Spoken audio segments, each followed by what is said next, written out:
Hello everyone.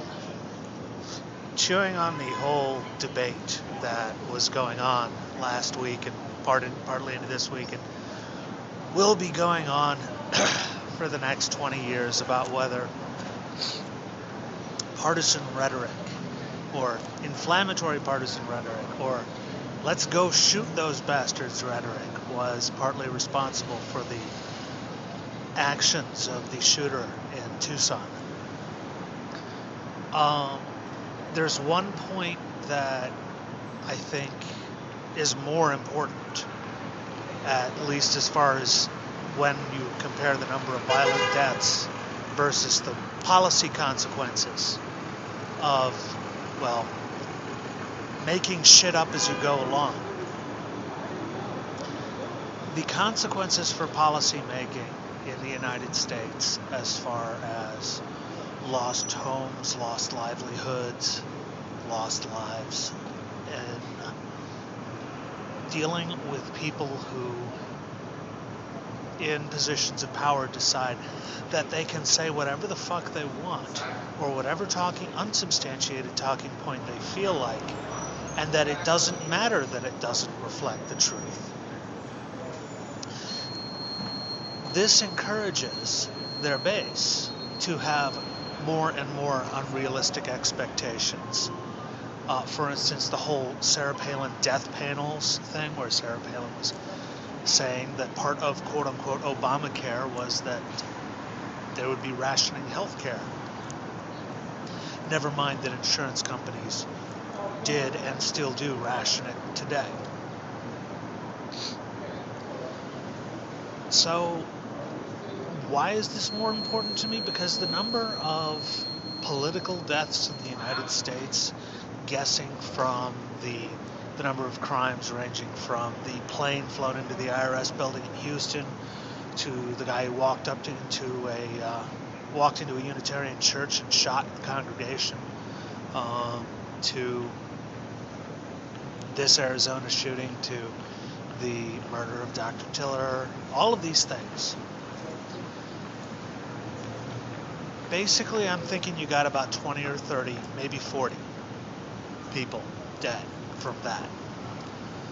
But as Alan Grayson pointed out, 40,000 Americans died every year from no health insurance.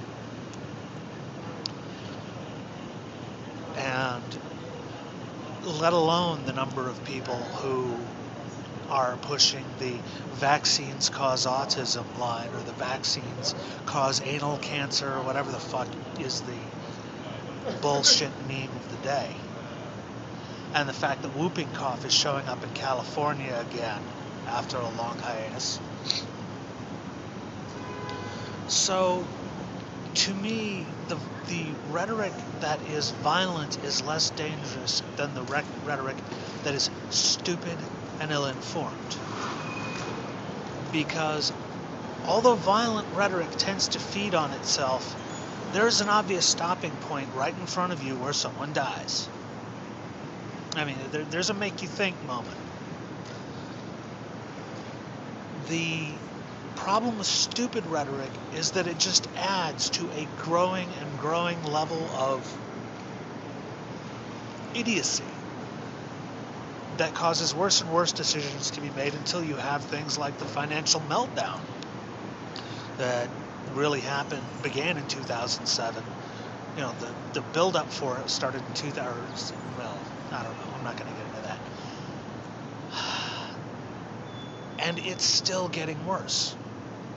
Basically, we've just plugged a few holes in the dike, but we're relying on the same structure to make things keep happening the same way, because it's like we're having a Tinkerbell moment where if we clap hard enough, magic will happen, the invisible hand job will make everything okay, and the markets will make everything right, and it's bullshit.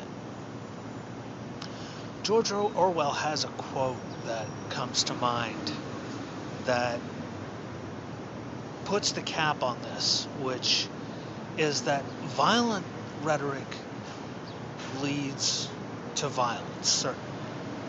You know, it may be a tangled course, it may be a twisted course, whatever, but it eventually gets there. stupid rhetoric also leads to violence, but it does so because as you fight harder and harder to maintain your insane worldview, such as that, oh my God, gays getting married will destroy the foundation of our society, etc., then eventually you run up against a bit of stupid mythology you're willing to kill someone over. And we're getting closer and closer to that point today. Hey, thank you for your time and attention.